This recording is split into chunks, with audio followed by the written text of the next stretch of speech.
KX 105.5, a great morning to you. I'm Sean Knight. It is 7:47, and as he joins us every Wednesday, like clockwork, unless he's on vacation or has a Patriots game to go to, it's Mike Barrett. Good morning, Mike. Good morning. How are you? Just a little stab there.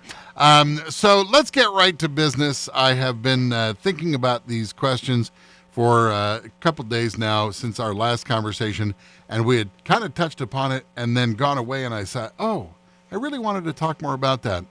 Business owners who have their company logo on their personal cars. Let's start there. Business owners with company logos on personal cars. My stepfather has a real estate company in Michigan, and he refuses to put the company logo on any vehicle whatsoever, especially his personal vehicles.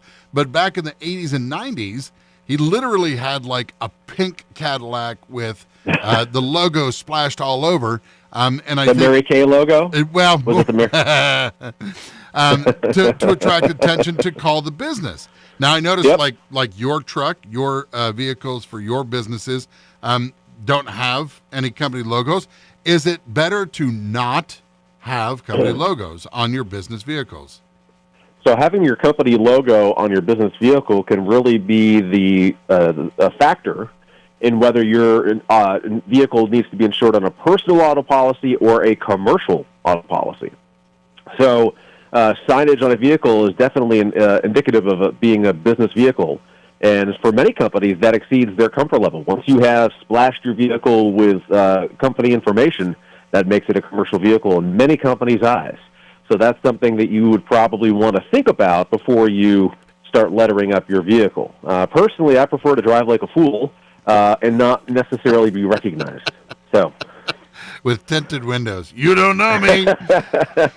Is that something that really has been a thing in the works over the last couple of years? Because, like I said, years ago, you had your logo splashed everywhere because it was to attract people to call or use your services.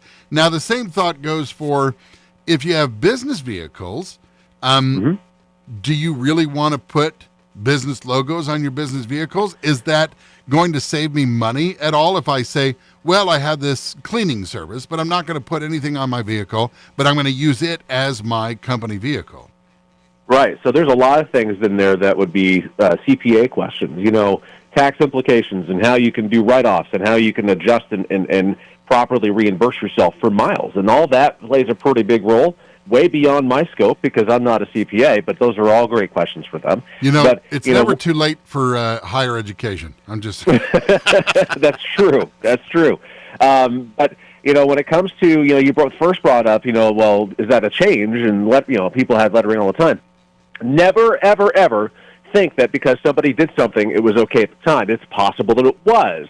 It's also possible that their insurance company just didn't know that they were doing it. And that's a commonality right there. Is a lot of people say, well, my friend does this, or a person I know does this, or my parents did this, or whatever, what have you.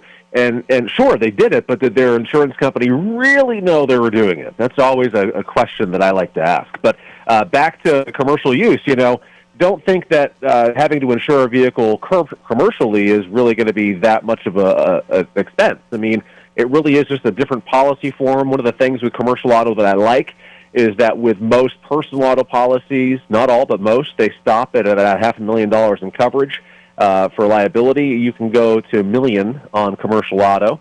You can have much broader coverage on it.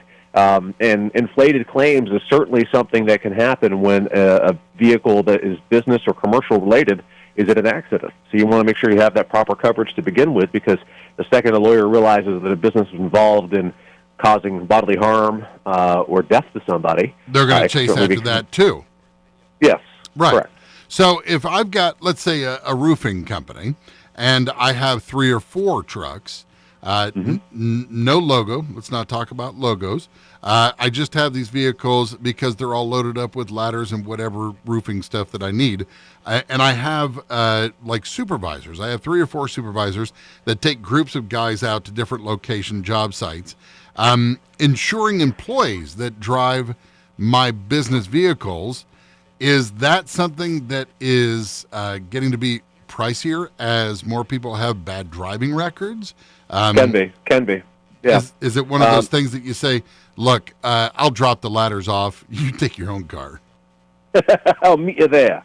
When you have vehicles that are delivering or carrying a bunch of material, at that point it's really a good idea to have a commercial auto policy.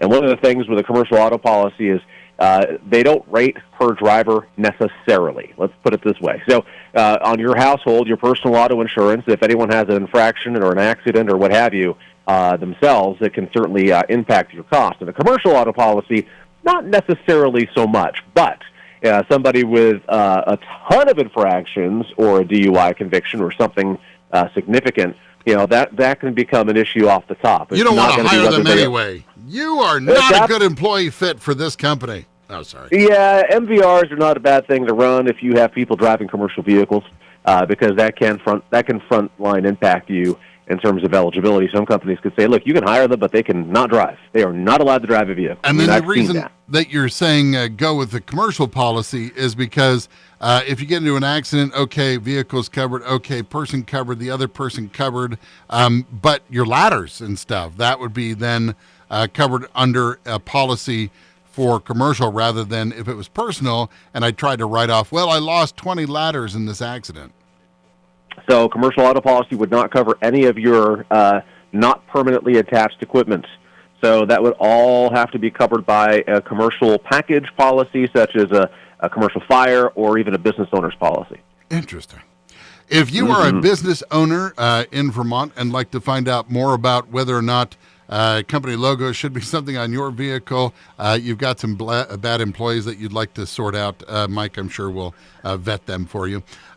You can call Mike Barrett at Barrett Insurance Agency.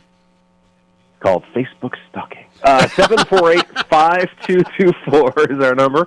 We're located on Portland Street in St. Johnsbury, open to the public, open Monday through Friday, 8:30 to 4:30. You can get a free home auto quote at our website, thebarrettagency.com, Google, Facebook, stalking, and YouTube, Barrett Insurance Agency. Talk to you later, Mike. Be well. Bye.